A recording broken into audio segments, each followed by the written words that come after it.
All right, we are recording I can't episode believe we counted all the way 100. down from 100 to celebrate the start of episode 100. What is up, everybody, and welcome back to the 100th episode of the Designated Players Podcast. Somehow we have made it 100 episodes without killing each other.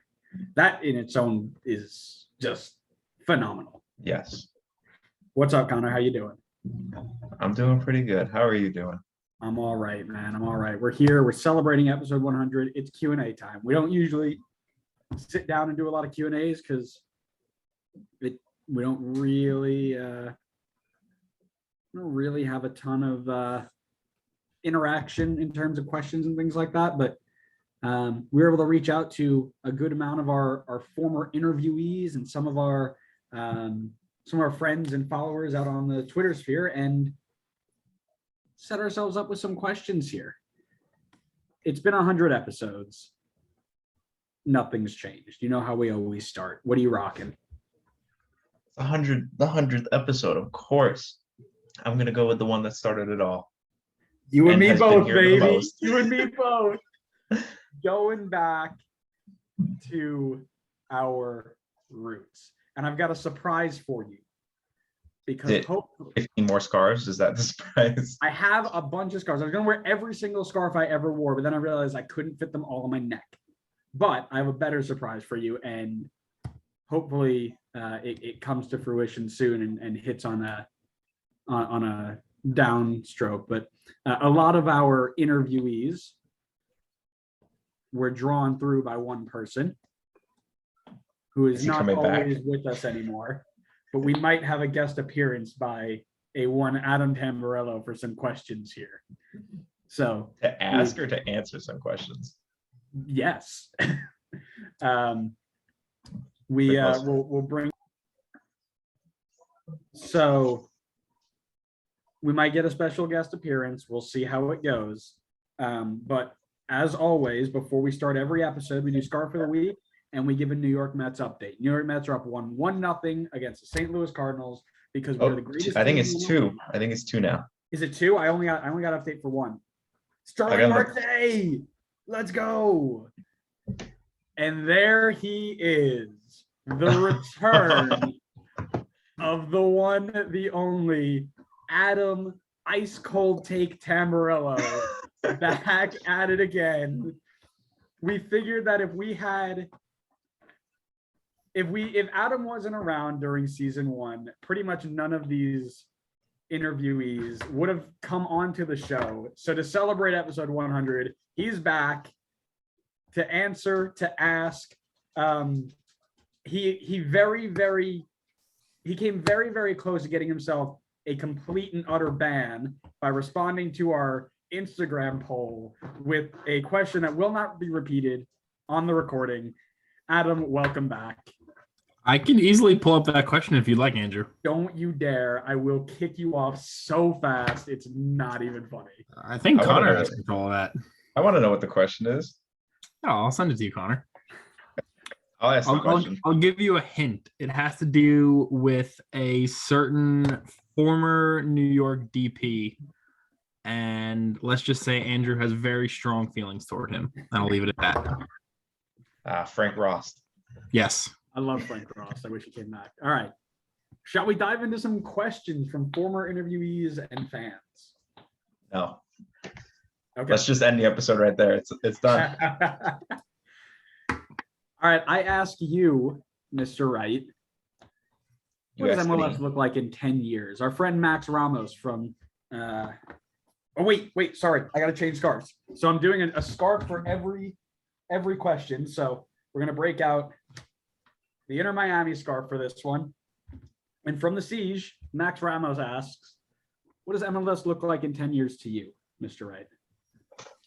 Well, to me, it looks like FCC at the top of the table with San Jose top of the West. Yeah! MLS has 46 teams at that point, and we've won every single CONCACAF Champions League since then. Adam's still here. I'm surprised you didn't hear FCC top of the West. Just absolutely disconnect. I was very close. All right. So for a serious answer, I think MLS continues to be a feeder league. I'm gonna say maybe this is a hot take. I don't think we have Pro Rel within, was this 10 years? 10 years. Yeah, I don't think we have Pro Rel in 10 years. I think the salary cap gets more relaxed, and we're gonna start to see more players in their prime come over. Maybe like a Griezmann coming over kind of thing. And I think the league will grow its reputation just as it has over the last few years. So I see the trend continuing for the league. Only good things. I hate to be that guy, but 10 years from now, I don't think Griezmann's in his prime. I'm saying I should have specified better. I meant to say if Griezmann came over now, because I always associate him, because I feel like if anybody were to move in their prime, I feel like it'd be him. Because all I see is him at like NBA games. Yeah, I know, right? How funny is that?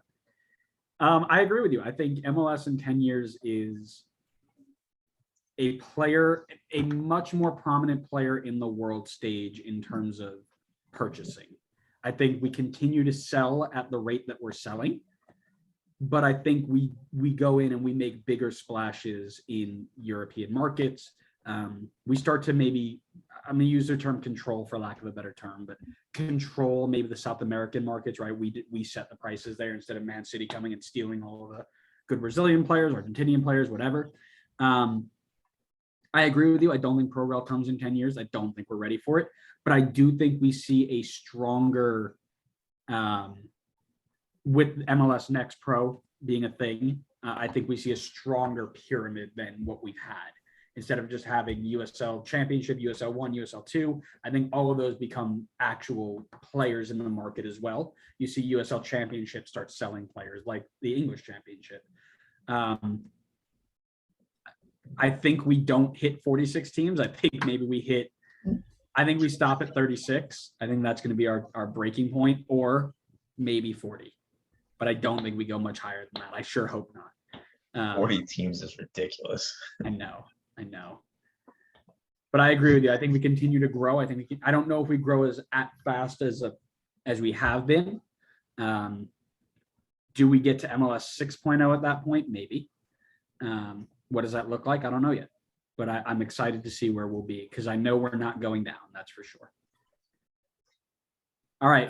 Time for ice cold take. Hit me with the Liga MX MLS Super League garbage. Hit it. Oh God, I hope not. No, in 10 years, I think Red Bull will still have 0 MLS Cups. Nice, I like that. I think. How do I mute him? How do I stop him from talking? Let's see. I think Dallas wins one and gets a banner smaller than New York City's. Could you? It's a hot take. We've got the banner. We've got the banner here. It looks like this. Yeah. It's right here. I've got the banner right here. It looked great. No, I think Andrew's right. I think MLS, whatever it would be, 6.0. Each team gets like $5 million in TAM to use. I still won't know how it works by then. No, I think I would hope at least that the teams that will be inducted into the league at least go through some sort of fit and proper test. So I'm thinking more of how St. Louis, is structured and is doing a lot of things, at least on paper, the right way before they enter the league, especially as like the market in this country becomes bigger and more saturated with more teams. Like, you're gonna need teams that don't just pop up, don't do anything, cough Cincinnati, and just take up space in this league. You can't point to the thing. All of this. You can't point to the moon if they have 2 wins this year and are still bottom of the East. All right, listen, we're not talking about that. So they started going up. We talked about this last week. They started going up, ran out of a bit of fuel, so they're back down, but they're refueling to get back to the moon. Also, year of Omir. We will not take slander on this podcast. Of all things, I'm completely on board with the year of Omir. Thank you. This is why we brought him back, by the way. So Connor gets outnumbered in the year of Omir conversation. Can Can I just also point out that since this is episode 100, I would just like to request from our listeners and FCC fans that told me Brenner was going to be a success and that I was an idiot and didn't know who I was talking about. In 10 years, I will still have the same number of goals that he does in this league. So yeah, He scored 8 last year. It doesn't matter. So here's a question, just building off of that comment. Pity Martinez comes in, does nothing, gets sold for a profit. Is that a win for Atlanta? Yeah, absolutely. Okay, so if Brenner gets sold for a profit, it's a win. That's assuming he gets sold for a profit. Yes. Yeah. So who cares how many he scores? If they sell him for a profit, it's automatically a good transfer. No. Yes. No, not necessarily. Yes. No. What do you mean? Until the salary rules in this league change, where teams can actually spend the transfer money that they make in the way that they want to, and they don't have all these ridiculous restrictions on how they build a roster. You could sell Brenner for $100 million.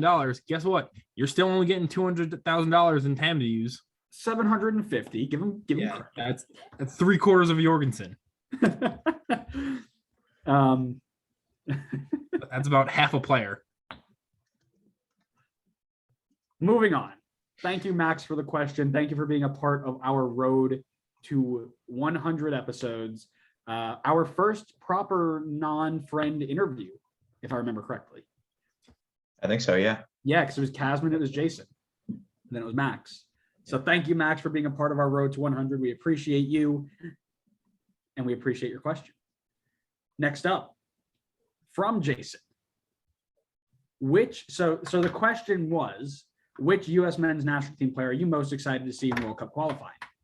He then later followed up and said, I mean World Cup.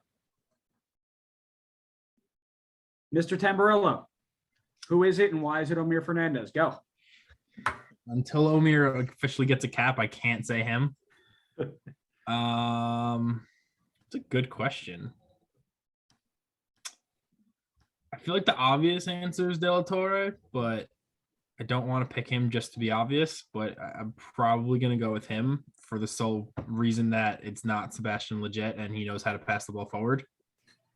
No, I think especially with McKinney injured, there's only a few like fringe roster spots that are up for grabs, and I think he's easily, well, now looking back, proven that he belongs there and should be a big part of this team moving forward. But yeah, I think especially this upcoming summer, or definitely in 2026 when the World Cup comes home, then he'll be a big part of this team.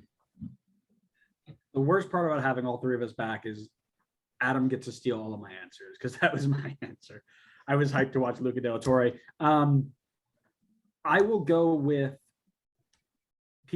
Jordan Pifak. After 26 goals in the Swiss League this year, I'm sure he's making a move at some point soon. But he is playing in the Europa League, which is the same league as Barcelona. So massive. But he has been subpar for the men's national team as of late. Obviously, the Mexico game was not his shining moment. But I think he's got a ton of room to improve and be successful against teams in this World Cup, just based out of the way he plays. And if he can get on quickly with the players around him, I think he can make a really big difference. So I will go Pifak. That's a good answer. I'm going Gaga Slanina because, Greg, if you're listening to this and you let him walk to Poland, we're starting riots in the streets. And we're all going to support Canada. We are following them to every game they play at home and rioting on the field. Yeah. If he goes to Poland, Greg should be fired on the spot. I don't care if it's like the day before the World Cup starts. Fire him on the spot. We'll take Dempsey out of the booth. He'll coach the team. It'll be great. If we cap tie him and he does his one-time switch, does Greg still get fired? Yes. If Gaga Slanina does not spend his entire international career in a U.S. shirt, even if Greg is not the manager, you hire him for a one-day contract and fire him before the day's over. I love that. Right into my veins. Jason, the number one supporter of the podcast, consistently retweets and shares more than Connor does. That's not true.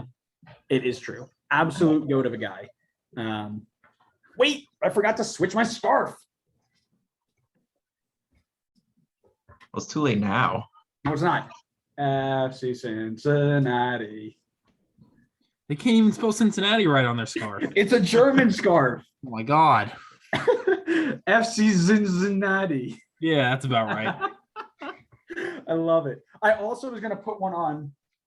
I was going to put this one on when you came because, massive FCC fan yourself. Do you think that's how they sign players? Like, oh, you're going to go to FC Cincinnati, and it sounds like they're going to play in the Bundesliga, and then they show up in Ohio. Like, could you imagine? Jason, we appreciate your support of the podcast, your question, and for just overall being a top lad. So thank you. I will change my scarf now to 2 scarves.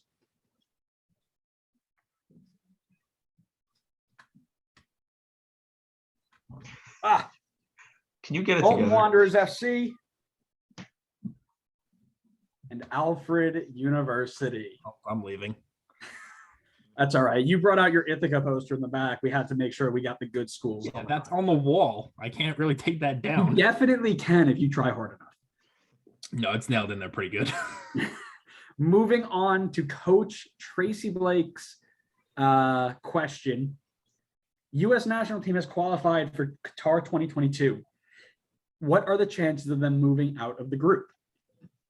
100%. I'll start this one off. Can we get more than 100%? 200%. 3 billion%. Because England are in the mud. So here's the thing, right? We got two strikers, one English, one American, both playing in Europe. One plays in the Europa League, right? The other couldn't even get out of the Europa Conference League. One has 26 goals this season. The other can't play without Heung-min Son. What are we arguing about here? This is clear as day. No, I think we do genuinely have a really good chance of getting out. Even whoever the last 3 are out of the Euro qualifier, I'm not as worried about. I think there's going to be a really good chance we can knock off any of the 3. England will always be a good game. We'll play them real tough. And I think while Iran is actually not as bad, people got really hot hyped when we pulled Iran out of the group. But I feel like they're a little bit better than we give them credit for. But I do think we can handle them on any given day. So I'm going to say we got a good chance. I'm going to say 80% chance of moving out of the group. Connor, what do you got? I feel like I'm legally obligated to say that they're going to move out of the group. So I don't think that they'll finish top. I think they'll finish second. I don't know who's going to finish top. It would be great if it was not England. I'd love to see England go out in the group stages. But I think we'll go out in second, and then we'll probably have a tough game against whoever tops Group A. Group A is pretty even. Honestly, it's that Group A is not a strong group at all, right? If I remember correctly. We could get Senegal, which would be pretty tough. Or the Netherlands. Yeah, and they don't have Frank de Boer anymore. Yeah. Which is an issue. Sure. Do I think of a percentage? Go ahead. 74.5%. What's your percent error? My percent error? Yeah. 15.5%. That is massive. Gosh. Yes. Where are your controls on your experiment? I don't have any controls. Doing? It's just pure chaos. Greg's at the wheel. You're closing your eyes. Greg is at the wheel, and it's pure chaos. Adam, save me. If England struggle and we don't finish in first, I think Greg gets fired anyway. So I don't think so. He doesn't actually get fired, but if England struggle and let's say, I don't know, lose to Iran and then lose to whoever the other team is, and then they give us a game and we somehow pull a result off, we need to finish in first. The only team of the three the three remaining teams that scare me are Wales. And that's because Gareth Bale for Wales is very different than the Gareth Bale that sits on the bench in Madrid. Wales, golf, Madrid. Yes, in that order. But I think we should have the talent to at least get some sort of result there. We should realistically get out of the group. And then, yeah, Senegal would be an interesting game. I think we could beat them. See, I agree. However, the U.S. kind of has a track record against African teams in the quarterfinals. Cough. We're not talking about it. I don't need that negativity in my life. I'm just saying. Andrew, I just want to know who in the USMNT backline you think is keeping Sadio Mane in check. I would love Walker Zimmerman. Are you kidding me? He cuts inside Walker Zimmerman, folding him in half. Sadio Mane is going to make Walker Zimmerman look like Florian Youngworth out there. Or we call Donovan Pines. 1 game, 3 minutes, straight red. Injure him. And play man down the whole game. What if he doesn't even take out Mane? What if he messes it up? Then what? I am not worried because Donovan Pines grew up in the Benny Ball system. So he can literally follow him anywhere, play that position for however long we need him to, and be successful. How about this? Why don't we just have Greg run out and 2-foot him? Then Greg gets sent off. We still have 11 guys on the field. Big brain Yeah. on the right. I petition for Chris Armas to be his assistant for the World Cup. If Greg gets sent off, then Chris is in charge. That's what I'm saying. He's not doing anything at United now. That's a fair point, honestly. That's so sad. That's so sad. Ben Olsen could be the other assistant. I hear he's available. Yes, Benny Ball never dies. How would we ever get a formation out with the 3 of them trying to argue over who's going where? Oh, it'd be such a wreck. Bro, Greg's gonna be like, yo, we need a right back to play as an inverted defensive midfielder. And Chris Armas is like, no, he needs to play as a 3rd right midfielder. And Ben Olsen's like, why is he not in goal? And they got the Spider-Man meme and they're just pointing at each other. Oh man. Yeah, it is dangerous having all 3 of us back together. Coach Blake, thank you for your question. Thank you for joining us way back in season 1 and being a part of our road to 100. We appreciate you. We will talk to you soon. Next scarf. Defenders of the Bank have come through. Is 2022 LAFC the deepest club in MLS? Are they the deepest club in MLS history? Debate. I don't know if I know MLS lore like that. To know history. I wouldn't say that's too far fetched to say that they're the deepest team in the league right now. I mean, the results certainly have shown it. Does Philly get a shout? Yeah, that's fair too. But if Philly's bench is like all like 19-year-olds. They're like, Doesn't matter though. They're all the 19-year-olds are sick. all right, let's talk about their squad by position as per our friends at transfermarket.com. Maxime Crepeau, both of our picks to be at least in the conversation for goalkeeper of the year. Tomas Romero as a backup, and John McCarthy as a number 3, or flip-flop 2-3, whichever you want, but both of them are very good backups. At center back, they are stupid deep. Daniil Henry, Mbake Fall, Jesus Murillo, Eddie Segura. Left back, Diego Palacios, Ryan Hollingshead, Franco Escobar, and Julian Gaines at right back. The little Kellen Acosta, Illy Sanchez, Francisco Janela, Jose Cifuentes as a midfield 2, with Latif Blessing, who can play as a cam. Left wingers, Christian Torres. Right wingers, Carlos Vela, Brian Rodriguez, Ismail Tajuri Shroudy. Strikers of Aranjo, Apoku, Musovski, Jennings. We talked about Columbus last year being dumb deep. This on paper is equally as dumb.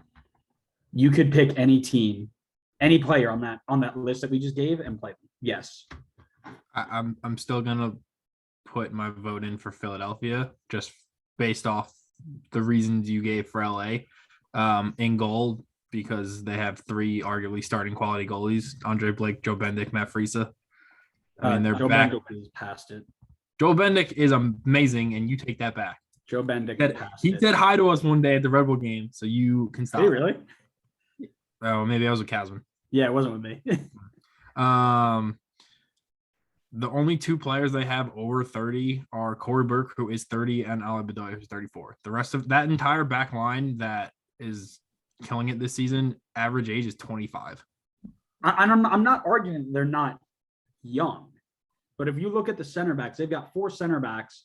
Elliott, and I'm not going to say his name. Captain. His name. Gleesnees. Gleesnees.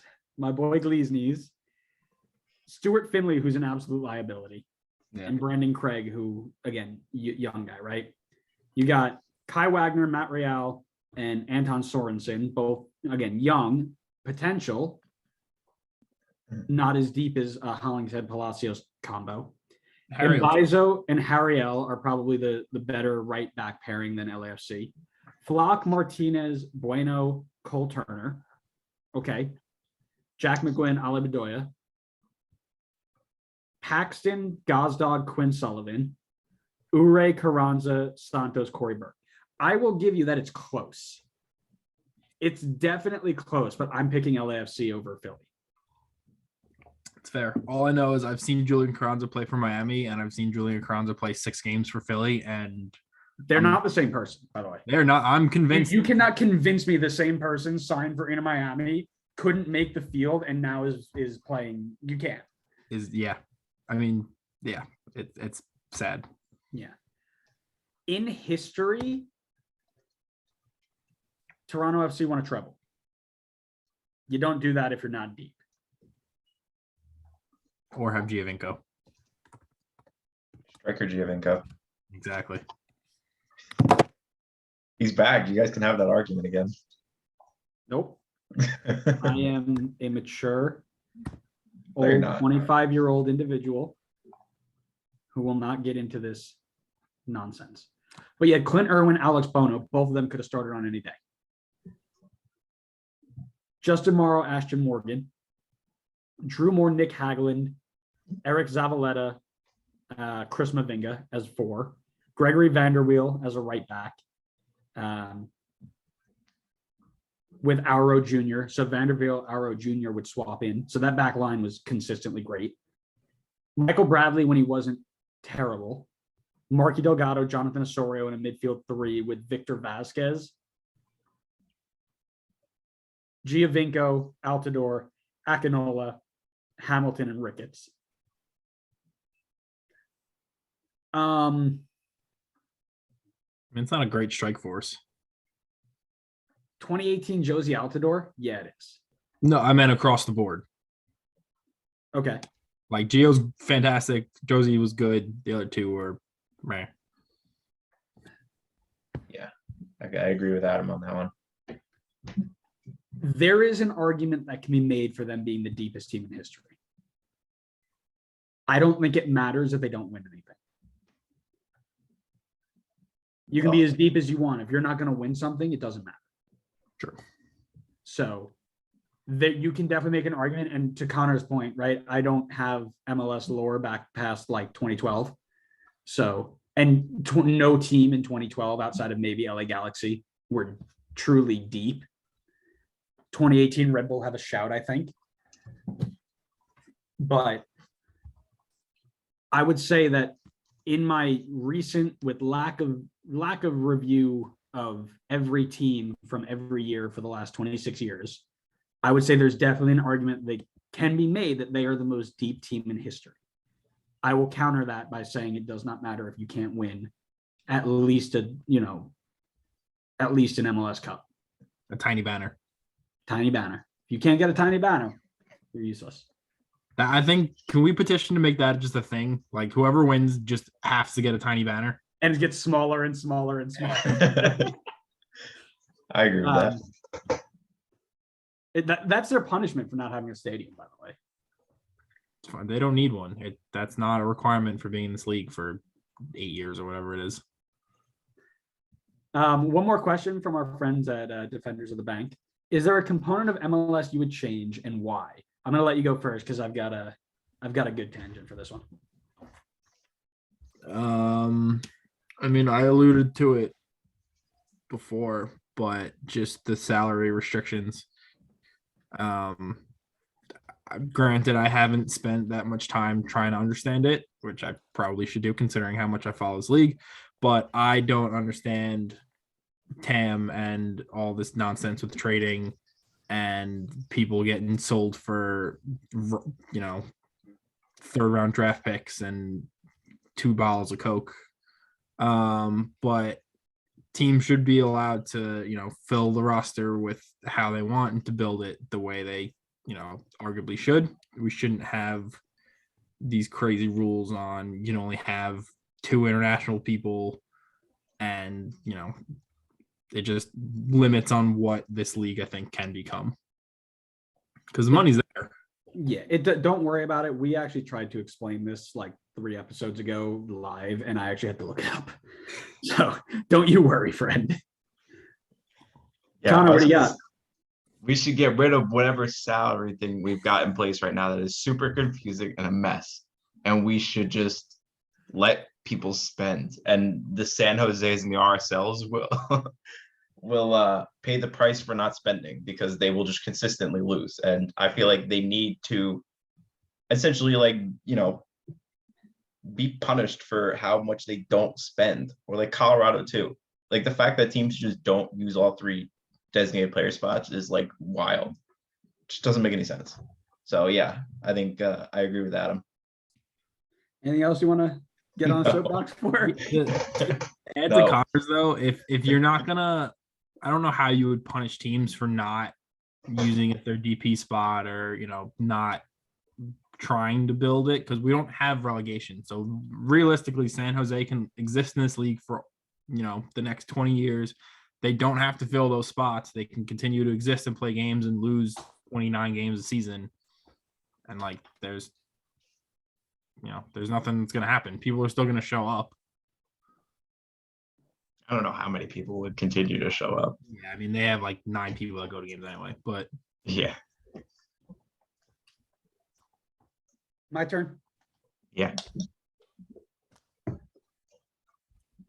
Supporter shields are more important than MLS Cups. I want it written down. I want it publicized. I want it everywhere. Because I'm so tired of hearing people say, look at me, I won a little tournament. And your 34 games of greatness don't matter. I'm actually not as mad about that as I thought I would be. Because it's stupid. What are we sitting here celebrating? You got New York City fans who are the worst fans in the league. They make Atlanta fans look bearable. Celebrating a Mickey Mouse trophy because they won it during COVID year when the best team in the East couldn't even play 9 of their 11 normal starters, and their backups were out too. They were playing a literal USL 1 side, and they were celebrating it. Red Bull go out and our best team 3 out of 5 years, and it's just like, whatever. Doesn't matter. I'm over it. I'm so over it. Red Bull to the moon. Supporter shields are more important than MLS Cup. Thank you for coming to my TED Talk. I mean, that's just a product of this league existing in this country because we love playoffs, and you can't just end a season with a winner and be like, all right, good job. We have to then, let the 8th place team somehow pull an upset, even though they finished 8th all year. Like, yeah, you get a trophy for winning 3 games. Like, imagine Man City winning the league, and then you tell them, oh, you actually have to play Wolves to actually win a trophy. So I will tie this back to the way that you did it as well. If we have Pro Rel, playoffs don't matter. Because your excitement at the end of the year doesn't come from the playoff push. It comes from the promotion relegation battle. So it's the gap, it's the filler gap for that. But yeah, I mean, listen, I've made it very clear on this podcast that is something that I care very deeply about. And if I were to change one thing about MLS, that's what it would be. Thank you for coming to my TED Talk. We good? Mm-hmm. Cool. I would like to go out and say thank you to the Defenders of the Bank podcast for one, being here and being a part of our road to 100, for your question and for your great coverage of MLS and LAFC as a whole. We really, really appreciated you guys coming on back in season 1. And we really hope you guys have a great rest of your year, or rest of your podcast, and we look forward to hearing more from you. Right. Next 2. Portland Timbers. Any guesses? On what? The question? Nice. The person. I mean, it's Casman. Tasman, yes. I was waiting for Connor to see if he could remember, but obviously you and I knew that. He's got a whole bunch of them here. Most of them kind of history of the podcast related, and then one USMNT related. Favorite guest is his first question. I'll give that over to Adam. I mean, we're gonna have the same answer, unfortunately. Like, No, we'll spread it out. okay, I mean, I feel like I have to again go for the obvious. It's got to be Quincy. I mean, the fact that he was willing to come on at the point in the podcast we were at that point speaks to how amazing he is. Secondly, we figured, we're gonna have him for 45 minutes to an hour before someone off camera tells him to like wrap it up and he's got other stuff to do. The man spent like 3.5 hours talking to us.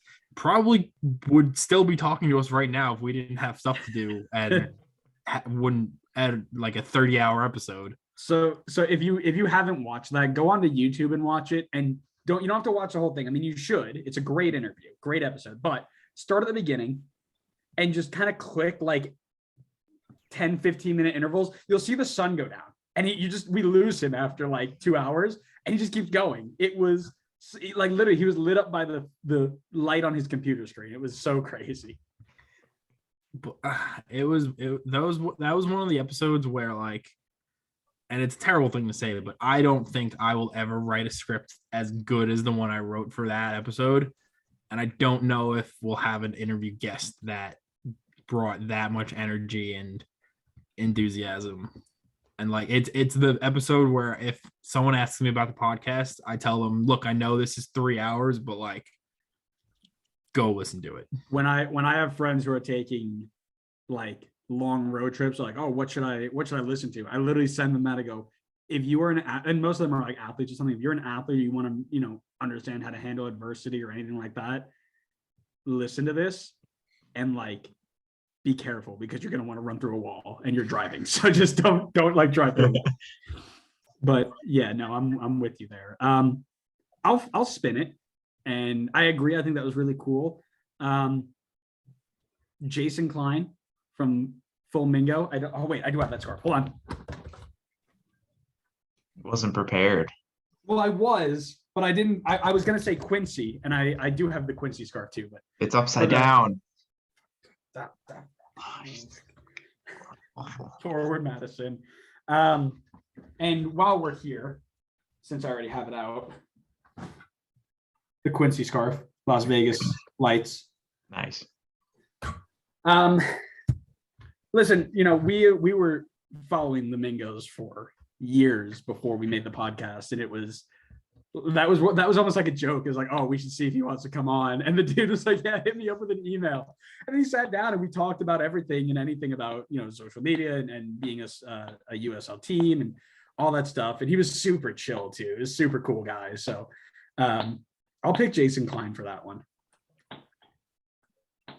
a good pick. Always got to go full Mingo. Always go for Mingo, baby. So for mine, it probably wasn't the same for you two, but my favorite guest was actually Soma. I actually really liked when Soma came on. Obviously, you guys are closer to him than I was. That was the first time I ever met him.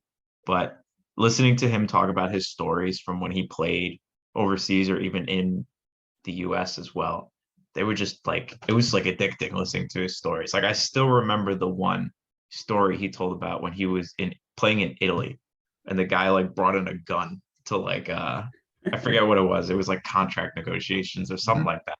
I don't remember that's exactly what it was. Yeah. I just thought his stories were so awesome to listen to. So I saw him the other day. We were cooking together. I hit him up and he didn't. I don't think he got in the. Actually, I was on the wrong. Let me see. Maybe he did.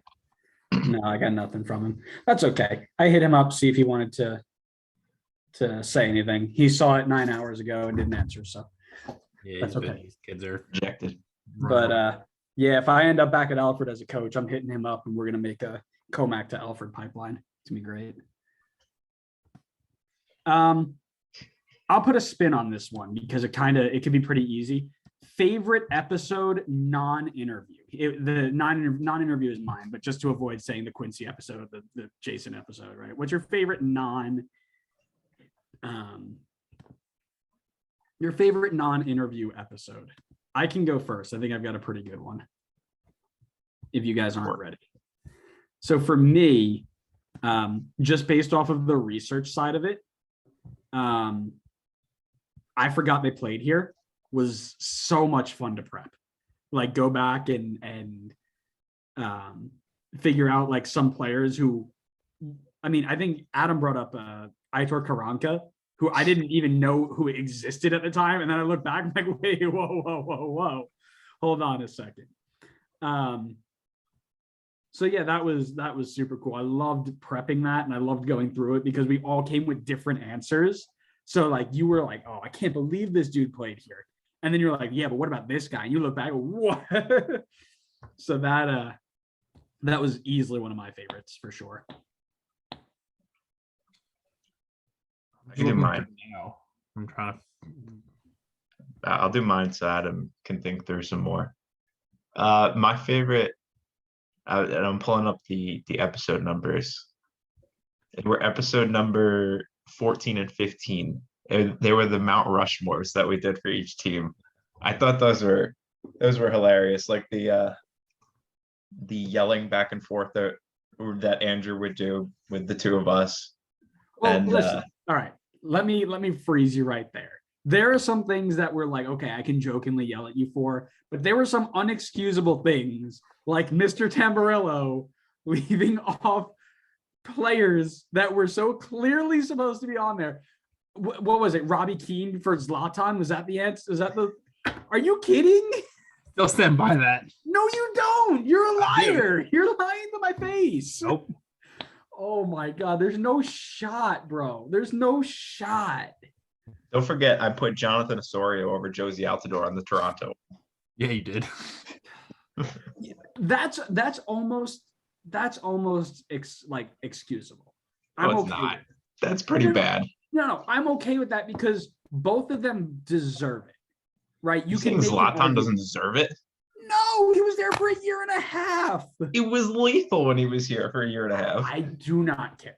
I don't care. It's wrong. It's just wrong. He's playing with Legit and Emma Boateng behind him. What more do you want from him? What do you mean?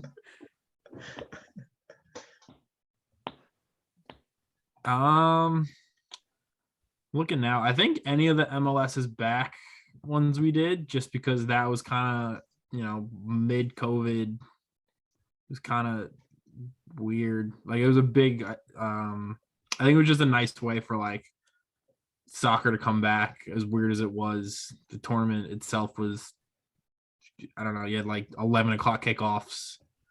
It just made no sense, but yet it was so peak MLS that like I don't expect anything more. Do you remember the one game from MLS is back? I don't remember it exactly, but someone got injured on the field and it took them like 25 minutes to figure out how to get onto the field with the Yes, I do stretcher. remember that. Mm-hmm.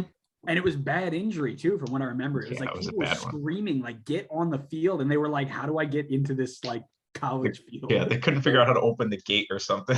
Yeah, so now having gone through athletic training school and I graduate in 3 weeks, that like to see that now, knowing what I know, like from the athletic training, like injury side of that is unbelievable. The fact that like they didn't know how to do that and get on the field and like have a plan before the game started. Yep. You almost done in 3 weeks, really? Yeah. Good for you. Nice. We'll chat about that off camera. But most listened to episode, I just did a quick check, not including the first 10 that I think Adam signed us up accidentally for like free views by signing on to some email podcast or email list. So backstory, we were starting off getting the episode. And we got an email from somebody who was like, do you want to be put onto this like list? I don't even know what to call it, like this distribution list, I guess. And then I was like, hell yeah, let's do it. And instantly, like we got like 500 views in a week. We were like, whoa, what? The first 10 episodes hit like 250 views. So not including those, it is, can anybody guess? That'd be a good question. If you're not cheating already. Guess what? Top one? Our most viewed episode?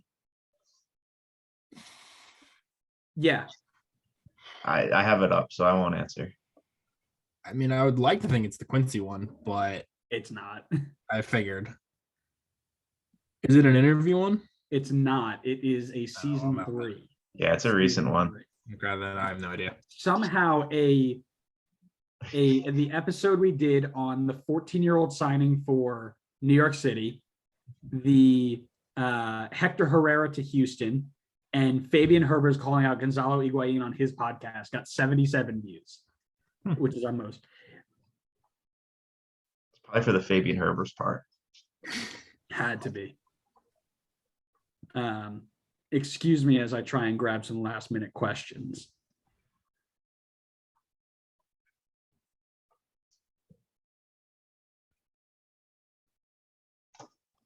Okay. Whoop, I lost. There it is. How did the podcast come together? I can answer that one because, as we all know, this is my podcast. I am in charge. Basically, one day, I was talking to Jason DeStefano, one of our guests, who had his own podcast, hashtag Bring Back the OPP.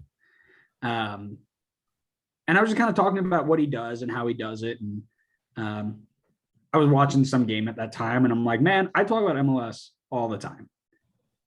I should do this. So then I hit up Adam. I'm like, Adam, let's do this. Let's do a pod. And he was like, all right. Then I hit up Connor. Like, Connor, let's do a pod. I'm like, all right. And then we just got together and did it. And it was awful. It really wasn't good. That being said, we've made it 100 episodes and we haven't been canceled yet. We almost did twice. Minnesota almost canceled us. Whose fault was that? Montreal. And Montreal almost canceled us. That's right. Got banned from a few subreddits too. Yeah. We were out on New England subreddit. Yep. So few near misses, but I mean, that's really what it was. It was just us we talk about it all the time and figured why not record it and put it on the internet for other people to yell at us about. And that's how that happened. It started back in February 2020. We just hit 2 years a couple months ago, and we keep on keeping on until we hit episode 1000. We'd have to get like mega canceled, right? I like that we started the podcast and then immediately the season was put on pause. Right. I remember that. I remember we were sitting there, we were getting ready, we were doing previews and all this stuff. And we're like, all right, week 1, let's do some reactions. And then canceled. And then we were scrambling to get, and that's where most of our great interviews came from was, hey, we got nothing to talk about. Want to come on and just chat. And that's where it all kind of started to gain some ground, gain some traction. So yeah, that's the story of the pod, and we are creating memories each and every day. Mainly me yelling at Connor and Alan. And lastly, last one for the podcast. What's the 2022 goal? And I think Connor and I hit on this already. Episode at 100 views, like proper 100 views. Yeah. And then, the last one. Way too early World Cup roster predictions. Like the full thing? Like all Give That's a big me three players who will miss out, and give me three players who will make the team. okay, Christian Pulisic is gonna make the team. Bubble Gio player Reyna. loser.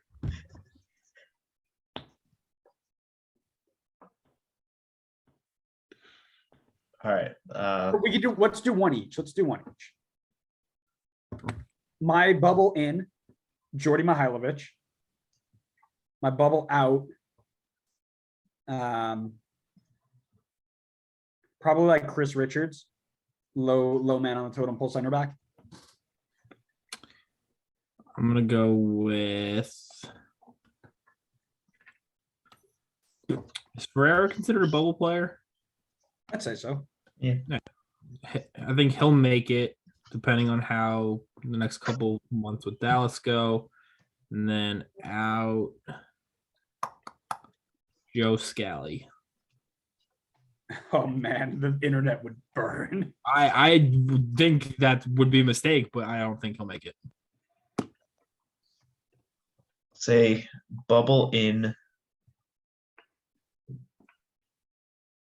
Oh, I had it. Bubble in.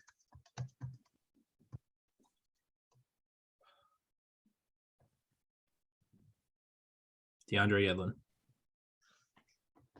I just had it, but I'll say bubble out. Gaga Slanina. I knew you were gonna say that. Yeah, I don't think he's gonna make it. Not over Horvath, Stefan, and Turner. And then bubble in.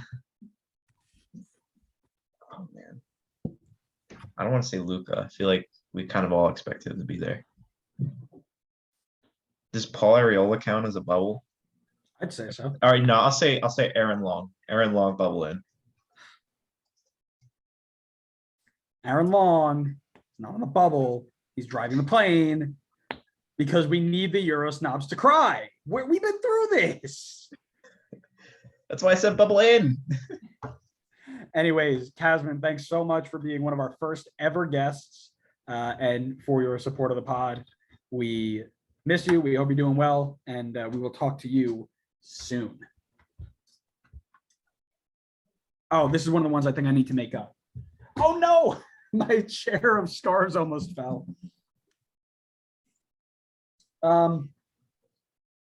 Yeah, I'll do this one. So I got the Real Salt Lake one here. I have no idea if this. Upside down again. Shut up.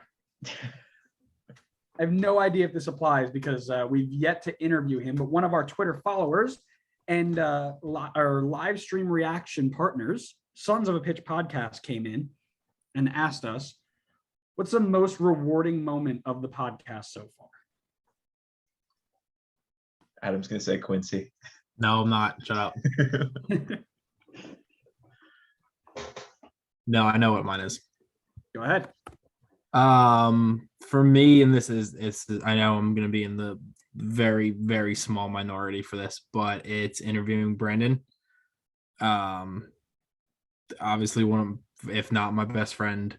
I think he's got one of the coolest jobs in the world. He was in England for work a few weeks ago when Liverpool and City played each other. He was there for 3 games that weekend.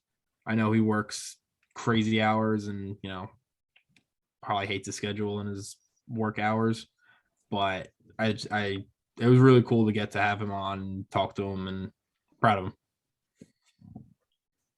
I also was thinking about him as being one of my favorite guests. He's very, very close up there. I loved that interview. I loved everything about his job and learning all about it, especially during the COVID time, because that's one of those things where it's like, oh, you get a chance to really go in behind. I actually got a whole bunch of messages from people who were like, "Hey man, I've been listening to your interviews, and this was so cool to listen to. Like, keep up the good work." And he did a real good job on that. I got to see, did he get a ton of? That being said, I can't let his head get too big. So Brandon, you're still an idiot. I love you. 54 views on that one. So that was one of our better interviews for sure. For me, it's so I run the social media, interacting with people on a week-to-week basis is tons of fun. Just getting the information from people on things that we don't know about. So with the Hernan Losada departure last week, I got to talk with two different supporters for DC on their thoughts, and they were just absolutely dumbfounded. And I didn't know one way or the other. I mean, we both shared on the episode last week that we thought it was a bit early, but we couldn't be sure because we don't watch DC every week. I mean, these people were sharing their thoughts, and again, and it's the banter too, right? Like there's an NYCFC fan that will interact with us all the time, and he made some comment, or I made some comment about Tati not being worth 20 mil. He went back at me, and this was like 3 weeks ago. Then Tati scored those 4 goals, and he came back and he posted like a gif of him like crossing his arms or something. So that sort of banter too is what what we do it for. We love interacting and getting to work with a ton of our followers, and hope to grow it and continue to work with that. So that's what it is for me. What was the question again? Most rewarding moment. Honestly, I think being able to like even if we haven't collaborated on the podcast yet, the interaction with the other podcast groups like MLS Gone Wild and Sons of Pitches, that's been great. Like I think that's so cool. Just to like be basically like a part of the MLS community. Like I think it's awesome to think like, oh yeah, this MLS community is a bit more niche, at least in like the soccer world, and to be a big part of it and to help grow the game more here, even if we're doing only a tiny bit of that. It just it's definitely rewarding, and it's fun. It's great to see, honestly. So basically mine, copying me again. Yeah, well, that's what you get for going first. I'm getting some last minute ones here that I'm just adding to the list. I had a question. Pro Rel thing. Go ahead. Okay. On a scale of 1 to 10, please explain why Rafa Marquez is the best transfer ever. How do And I those that say block? How do I otherwise just stop don't you from understand the being dumb? system. How do I stop you from being dumb? That's a valid question, Connor. I'm glad That you is asked. an awfully unvalid question. It's a great question. In Oh, today's you know market, what? how many I Jordan think teams would Rafa Sons of a Marquez- Pitch were the Canadian teams, not the RSL teams. What about that question, Andrew? That question is not valid. You didn't even hear it. Hold on, I gotta find another scarf now. Find the Red Bull one so you can answer that question. Hey Connor. Hey, Andrew. Shut up. All right, we're going with the Nashville one. Andrew, can we discuss how Josie Altidore is a better player for Red Bull than Thierry Henry? All right, so this is from MLS Now. I'm breaking out the Nashville scarf because, quite frankly, I don't know who they support either, and if they do, I probably do not have their scarf, which is unfortunate. Hottest take so far that we have made. Oh God, This is a good one. Adam, I already know yours. Giovinco as a center attacking mid. Hot take. Oh, I was gonna go with Zlatan. Zlatan's a bad one. That's not hot. That's ice cold. Not a bad one. It's ice cold. You don't think he's on a Mount Rushmore, even though he had like 50 goals in 52 games. Ice cold. Didn't Adam leave someone off of like our MLS 25 greats or something? I forget who though. Probably. Team of the decade, probably. It was probably something like that. This is a good one. This is going to take it probably would have taken a ton of Research. Yeah, we would have had to go back and listen to it, but now it's off the top of your head. I don't know. I guess I'll say mine for team of the decade, not putting Chara or Alonso. That's a good one. I can't even call it a hot take. It was just wrong. It was just wrong. I think my hottest take was almost very, very close to putting the 2018 Red Bull team as the best team in MLS history. That'd probably be my hottest take, is barring a Tyler Adams slip at midfield and a Matthias Almeida literally park the bus inside the box. Red Bull are the first team to win CCL from MLS. And barring injuries to Kamar Lawrence and some shenanigans from Chris Armas in the first round of that Atlanta game, we win MLS Cup and we have the Supporter Shield that year. We would have done the treble, and it would have been much more impressive than the TFC treble. So that would have been probably my hottest take, is 2018 Red Bull were 2 plays away from being better than TFC. That's not your hottest take. Adam, do you know who we picked for the Golden Boot winner this season? That was literally a segment called Bold Predictions. It's not a Yeah, that's your hot. It's easily your. No, you were picking your award winner. We were talking Golden Boot. Yeah, but I had to because it tied into my bold prediction. I can't make a bold prediction and not tie it into my picks. I mean, obviously you didn't pick Brandon Vasquez. No, I didn't. I should have. No, my guess would be like Vela or someone.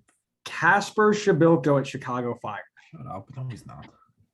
That's a terrible take. It was my bold prediction for the year. I'm not saying it was a take. I'm not saying it was going to happen. I said that was my bold prediction. Game 1-0 because they just don't concede, but they also can't score. It also doesn't help that Ezra Hendrickson is pulling him from striker every time they attack to a wide winger to serve the ball into Shaqiri, who's making a run from the other way. Yeah. Yeah. Doesn't matter. You still thought he was going to be Golden Boot. And now they've scored 5 goals. It was a bold prediction. Adam, what is your hottest take?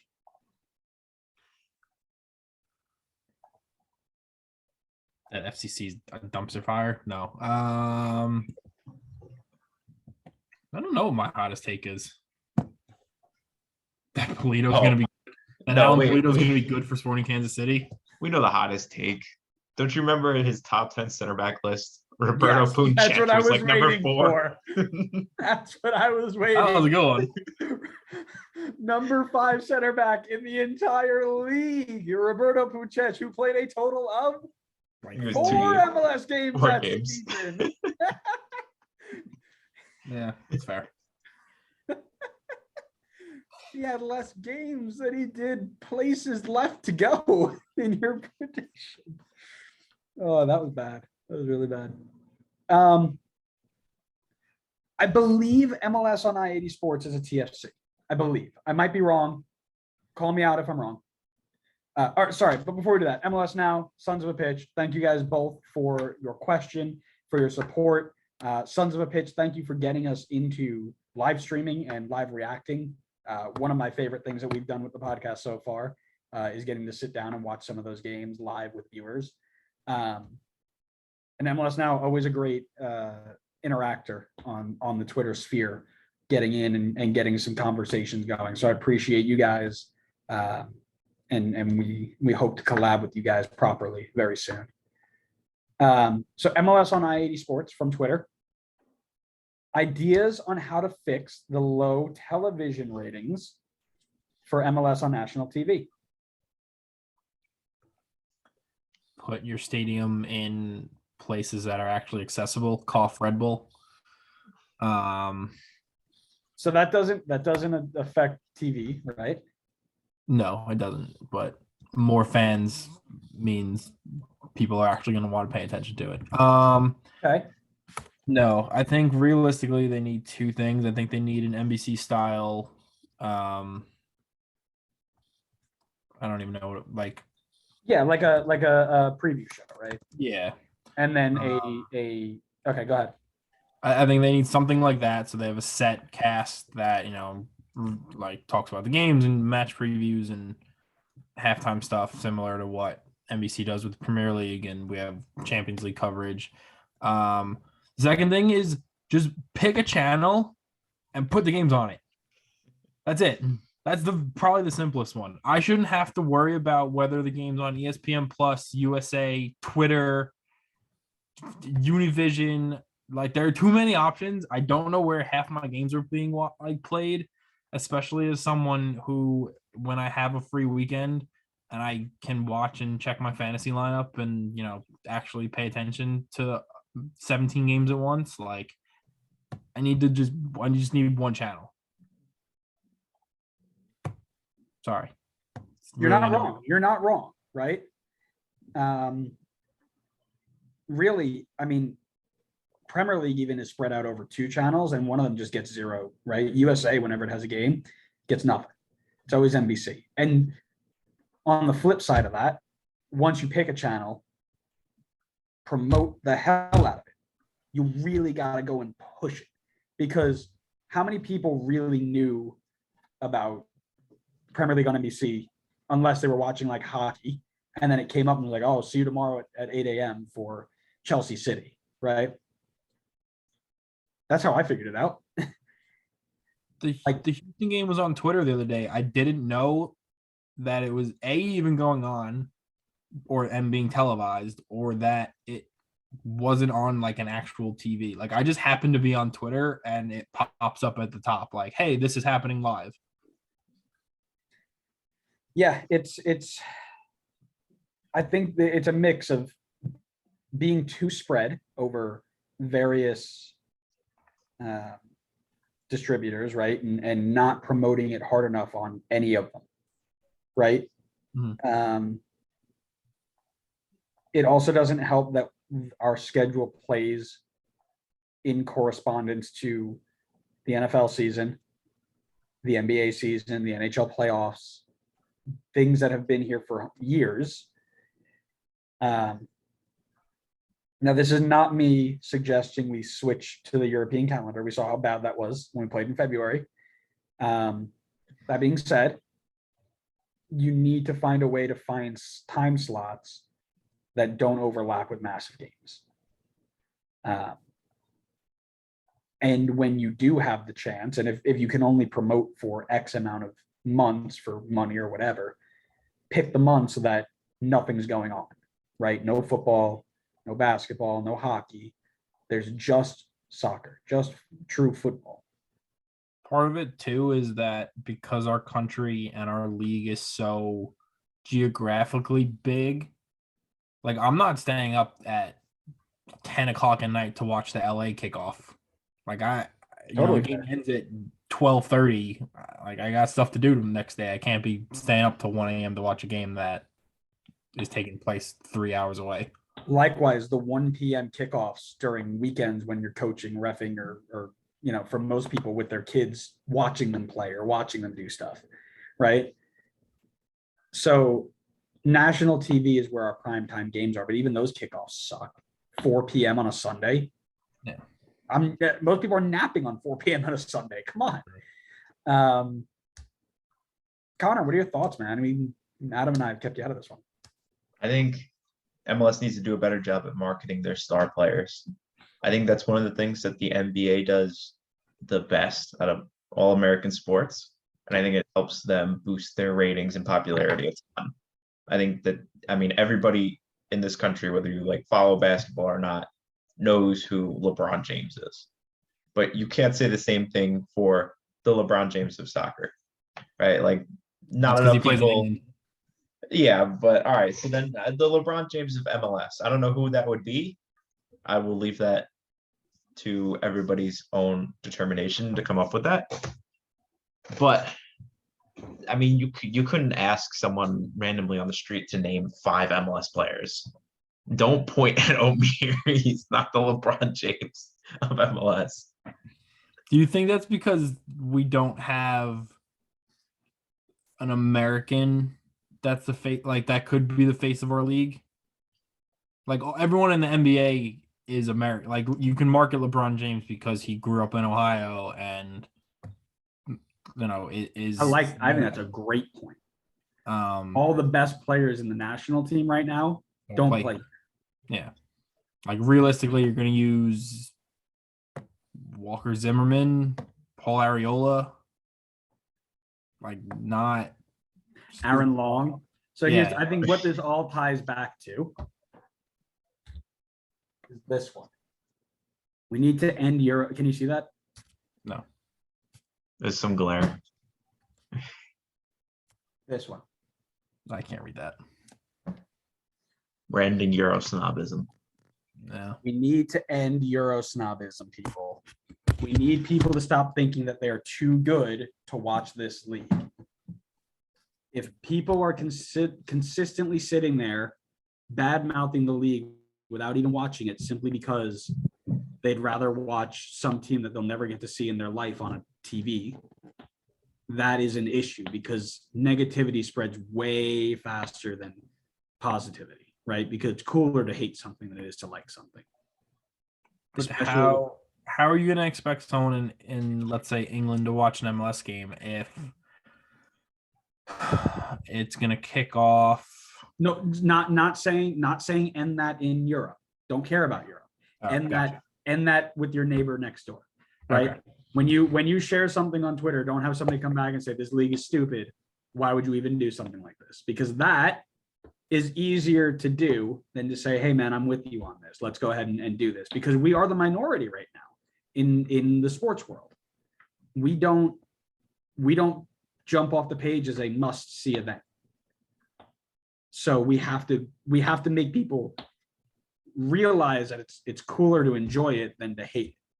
Because I'm telling you, it is cooler to hate this league amongst soccer fans that are only going to watch Chelsea versus City, United versus Chelsea, United versus City, Arsenal versus Tottenham, and any top 6 games, but will never watch a Burnley versus Everton, right? Because they don't care about the quality of play or the quality of the production or the fact that it's bigger names or whatever. They just want to hate on the league, right? I can't tell you the amount of times I've had somebody come and say, oh man, I don't watch this league because the quality of play is so bad. And then I'll send them a video of them of a Premier League player doing something equally as bad, and they'll have some excuse for it. And they're like, oh, well, that's just Burnley. That's not that's not like City or Chelsea. So, okay, so you don't care about Premier League versus MLS. You just want to watch the people who spend the most money. And that's the issue. Now we take it full circle about spending more money and we're back to square one. But I think end of the day, you fix low TV ratings by making people realize that this is a good up and coming league and change their mindset. This goes back to something we were talking about a few episodes ago, where I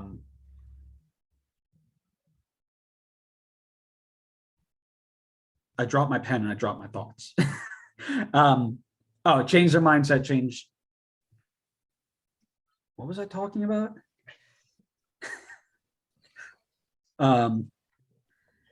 Somebody repeat the words I was saying. I have no idea what you were saying. Yeah, just move on. It's lost. I just like to point out those Burnley Everton games are super exciting because relegation battles are really cool. You're damn right they are. It's cooler to hate than it is to enjoy it. You have to make people care about it. How do you make people care about it? Spend more money. Year of Amir. Thank you. True. I can't wait to listen back to that recording and figure out where I was going. Yeah. Because I had a thought. I promise you I did. MLS on I-80 Sports from Twitter. Thank you so much for your question. Thank you for all your interaction on the Twitter sphere. We hope to collab with you as well relatively soon. And we move on now to our friends from a season 3 interview, the only season 3 interview so far, Rams Review Pod. And since I don't have a Rams scarf just yet, hasn't come in, we're rocking the future champions of the EFL Championship, Everton. Is it weird when they're going to play Derby in a couple years in League One? Yeah, it's gonna be great. Okay. This one is heavily focused on Pro Rel, so we get a chance to dive into Pro Rel. How can we get to Pro Rel with USL growing, MLS developing, and how can MLS invest in the lower divisions to lead to Pro Rel? I will take a stab at this one. I talk too much. Connor, take a stab at this one first. That's a hard question. I agree that I think the way you have to attack it is to build up from the ground up, because I think there's, as much as we just talked about upsets in the US Open Cup, I still think there's too much disparity between MLS teams and USL teams.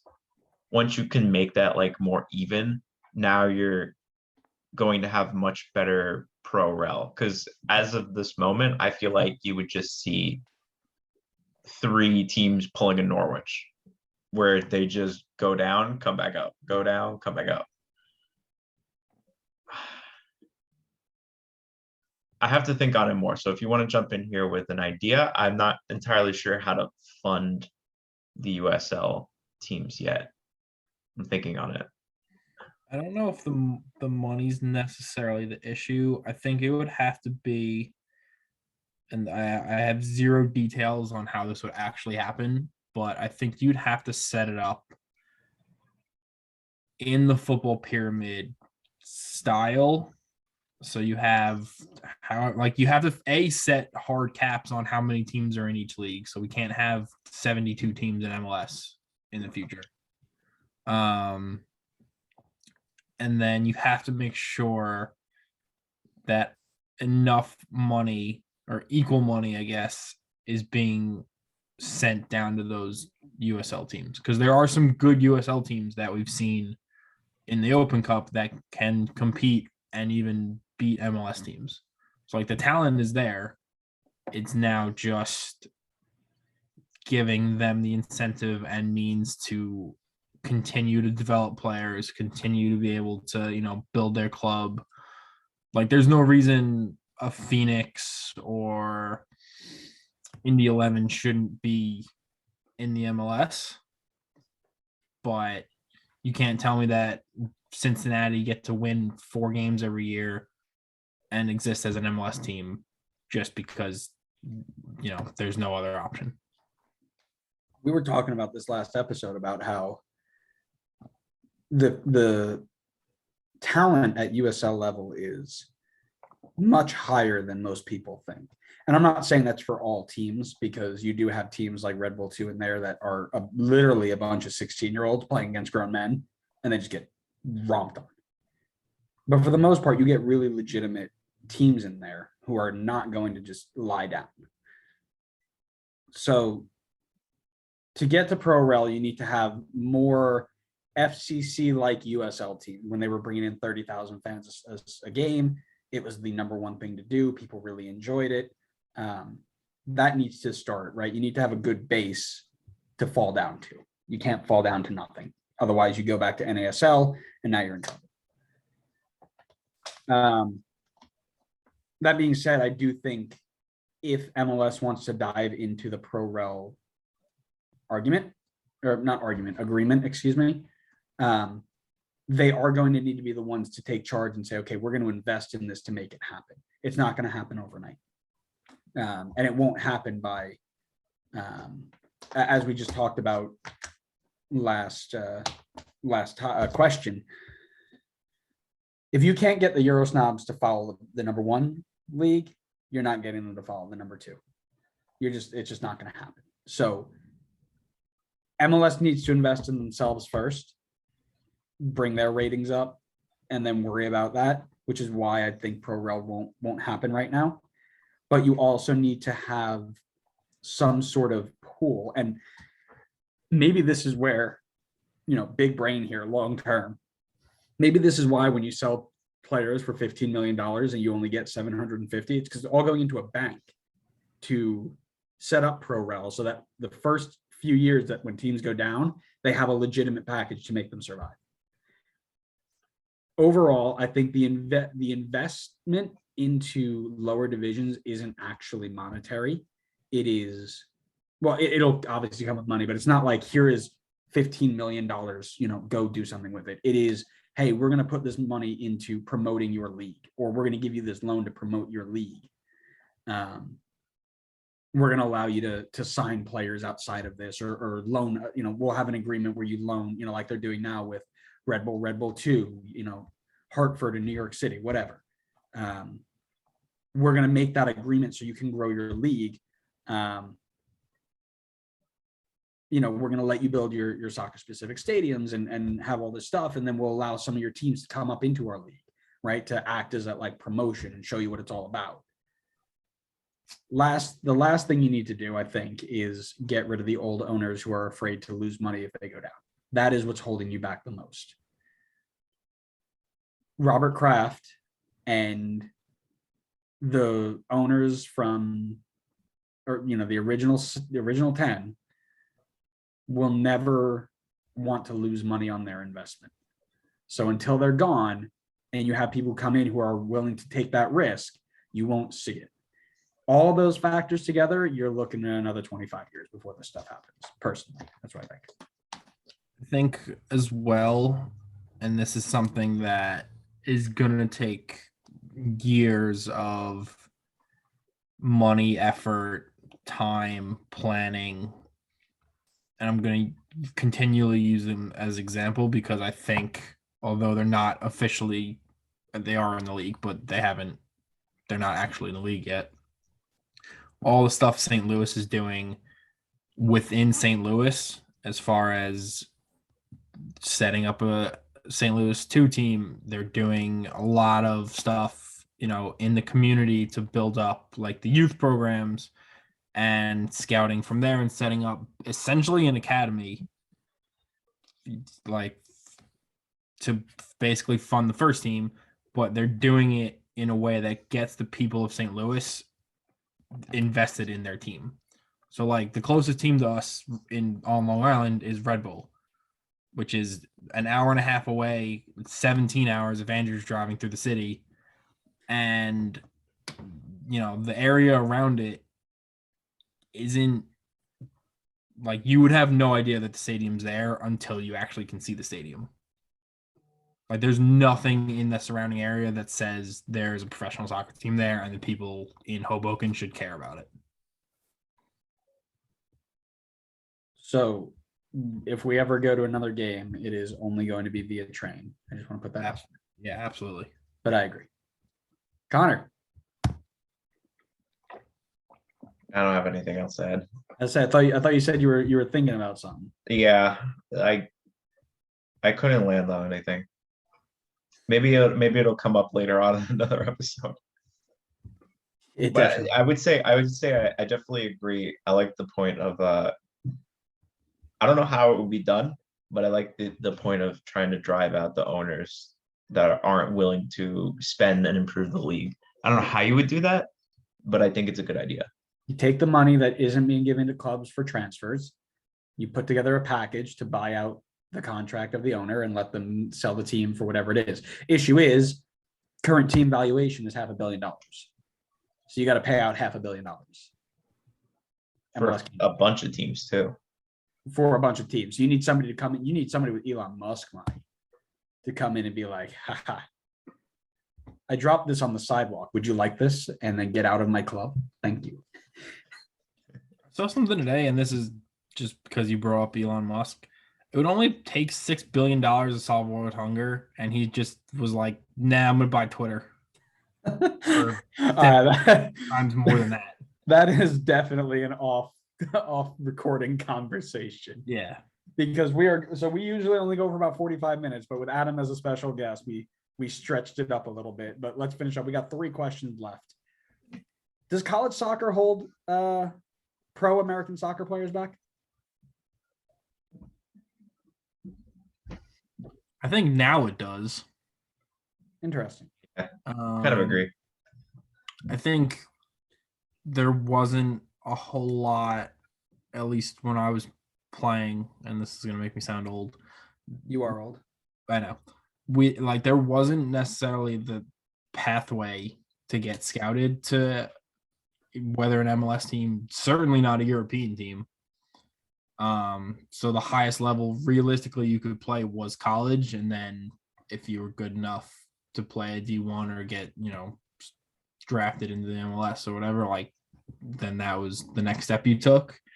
But there was no one scouting Weston McKennie at 17 to go play in Europe. Like no one was scouting Pulisic at 15 when I was growing up.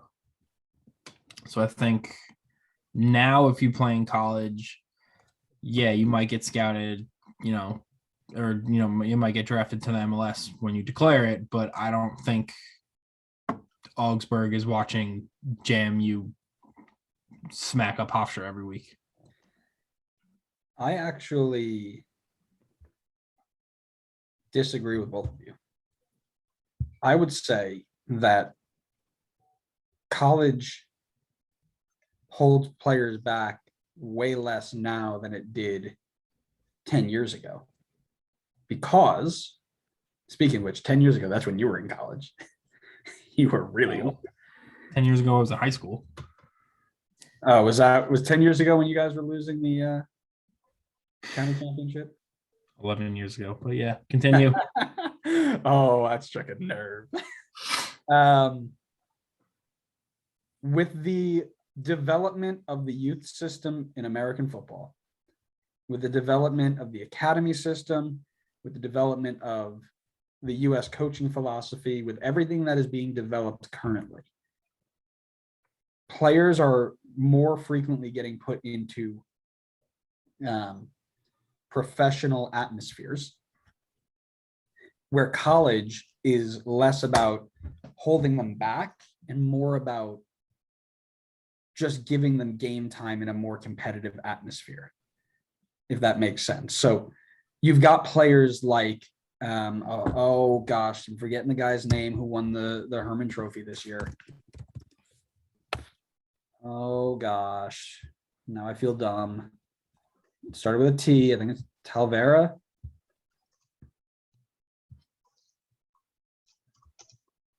Hold on. Polvara, sorry. Dante Polvara.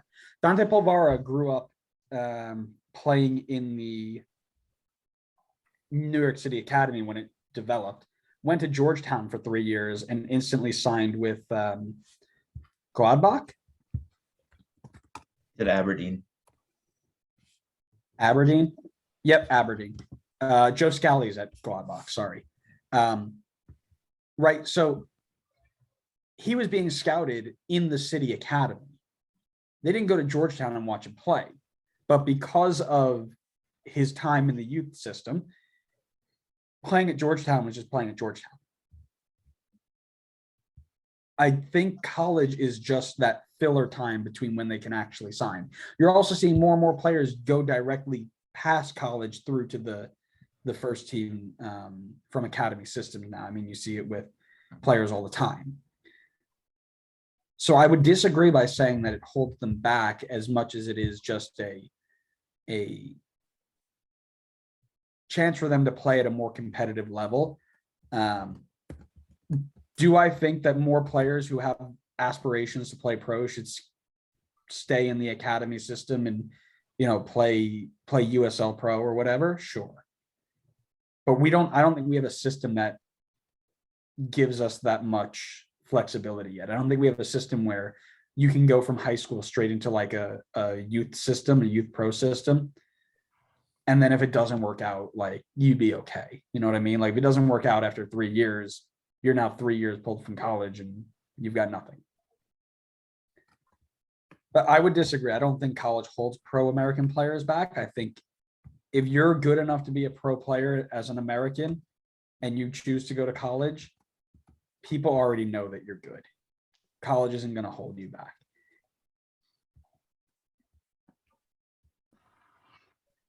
Cone Man, anything else you want to add there? There's probably plenty more I could add, but we still have 2 more questions and we're easily over an hour. Well, one of them is something we've talked about before. So you can share a little bit.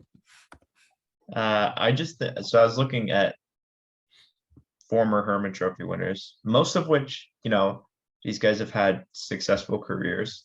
But I would just, if I were a talented, young, up and coming player, and I had the choice of a college or going into an academy, I'm gonna pick an academy because when I look at this list, I see guys who have made like good careers in MLS and guys that have good potential now for MLS, but the best guys in the men's national team system didn't play college. They were in academies. So I think if you're comparing academies to college, I think college holds them back. But I think college is useful in terms of giving others a chance to develop and be successful within a different scope as opposed to just successful on the worldwide scale. Okay, we are on the same page here. I think we are all trying to say the same thing with different results.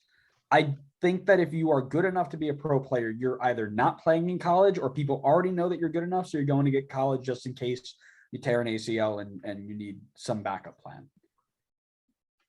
People who are playing Division I college soccer, few and far between, are not the ones going to be in the men's national team picture. You look at Djordje, he's an exception, obviously. But you're not going to find your Christian Pulisic's, your Weston McKinney's, your Yunus Musa's. You're not going to find those through the college system. You'll find good players, but it won't be like it is now, where you're getting them more out of your academy system, if that makes sense. Mm-hmm. So I think we're on the same page. I think we're just saying it in two different ways. All right, last two questions. These come from Patrick, Twitter handle PDubs, PDubs13, if you will. He is our CF Montreal correspondent on Twitter, for lack of a better term. Always, anytime we tweet about Montreal, he's always out there providing really great takes and comments and questions. So I reached out to him and got some questions, CF Montreal themed. Sorry, let me go back real quick before we finish that. Rams Review Pod, thank you so much for your questions and for being a part of our first interview for season 3. We had a really great chat with you, 3 weeks ago now,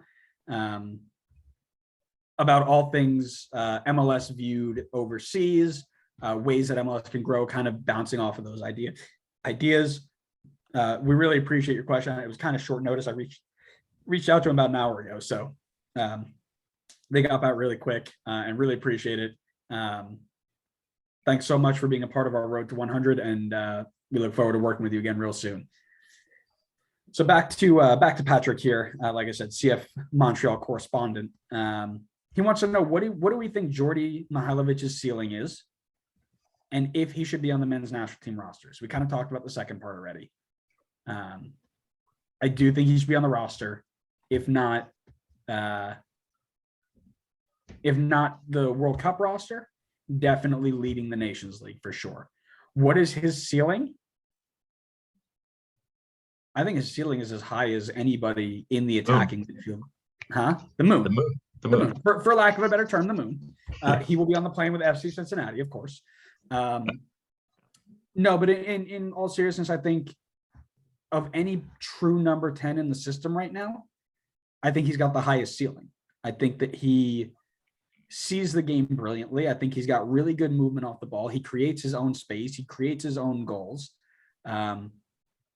Good running into channels, good running into space. I think he's got a lot of really good qualities that go hand in hand with being a great number 10. The issue is we use like a 2-man 8-10 system, and it's kind of funky. So does he fit well in there? I don't know. But definitely should be on the roster at some point. But his ceiling is as high as anybody's in recent memory for pure number 10s from the men's national team. I mean, he 100% should be on the roster in some capacity. The only issue is we don't play with the number 10. I mean, he can clearly play as an 8, so like he still gets in regardless, especially because even though Montreal are 6th right now, without him they'd be 10th. Like he's having just a ridiculous season. There's a reason I captained him last week for fantasy or 2 weeks ago because he's just really good. I think he's probably part of that like second wave of our national team coming through now. So like the first one you think of like Pulisic, McKinney, Zimmerman, like that kind of like the older young kids, if that makes sense. Yep. And then the second group with like would be like Mihailovic, Musa, Pifak, like all those kind of like the truly like young guys that are now just starting to like second wave make it through.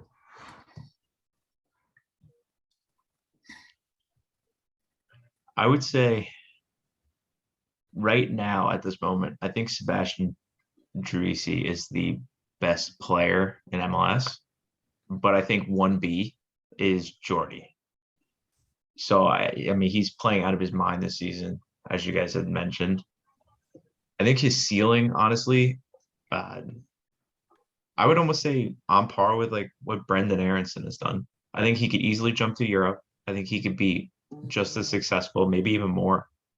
I think he should absolutely be on the World Cup roster. Whether he will or will not, that is up to our best friend Greg. But I think he should absolutely be there.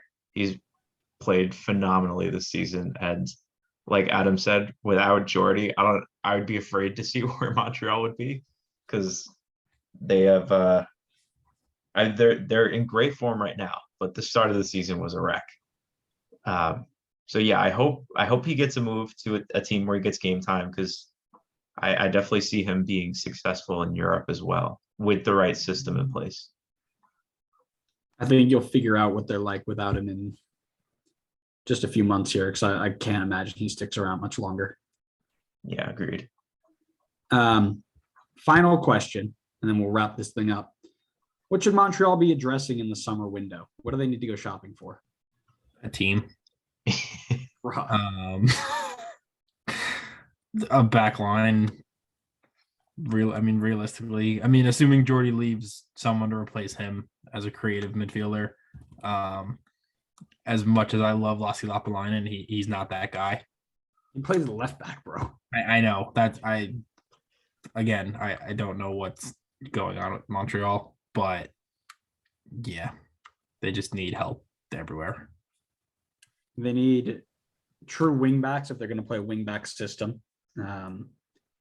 We talked a little bit about the rarity that you can make a winger a defensive winger and how much easier it is to make a true defensive back, a defensive wing back. Lapalainen's okay. I just don't think he's making that transition as well as I thought he would. So they definitely need to do that. I don't want to be this guy, but Sebastian Breza has been our worst player of the week for like 3 of the 7 weeks we've done this.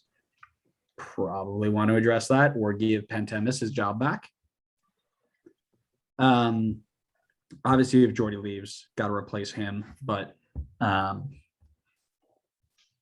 yeah, those are my, like I said, the system works better with players that fit it. I think they're trying to force a system that doesn't quite work. Need to get, like I said, Alistair Johnson's a great wing back. The other side is Orhan Basong, who's not so much there. Sometimes you play Kamal Miller out there, who's even less out there. Also, somebody to make Joel Waterman ride the bench for the rest of his career. Yeah.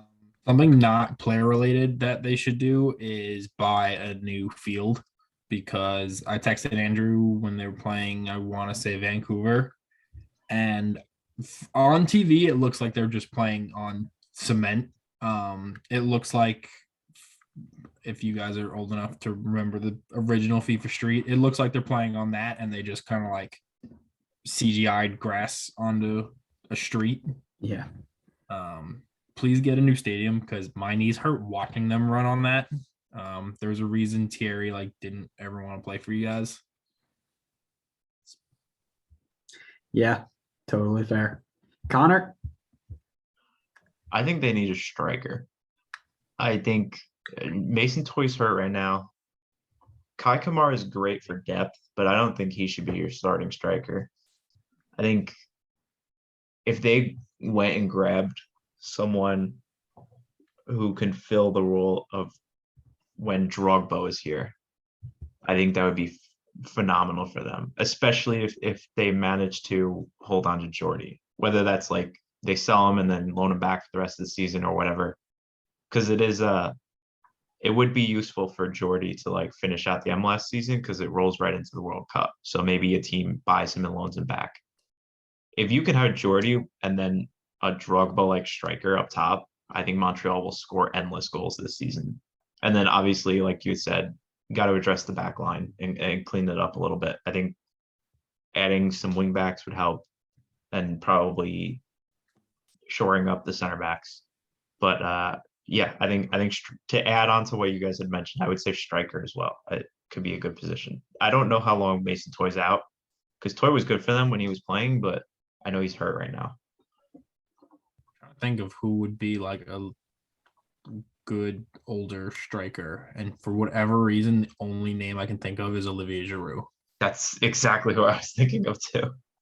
I don't know how well that would work because he's not the like physical specimen that Drogba was, but he's a natural finisher. So all he needs is help and someone to get him the ball. And he speaks French, so like that works already. Yeah, I figured if Djordje was feeding him shots all day, I'm sure he would score plenty of goals. Yeah.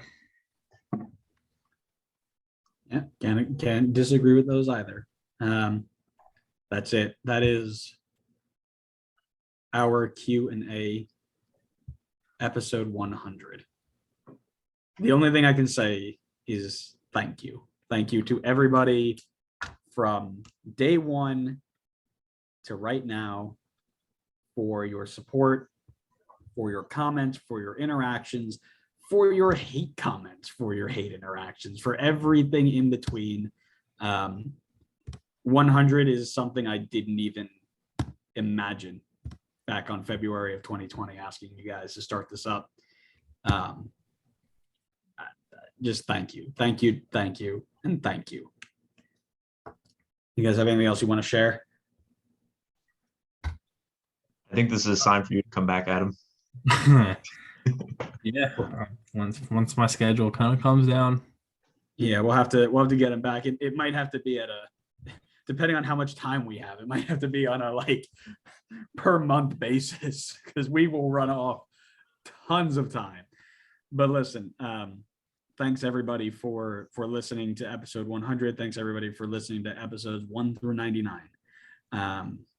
We really appreciate everything you guys have done for us, and we look forward to the next 100.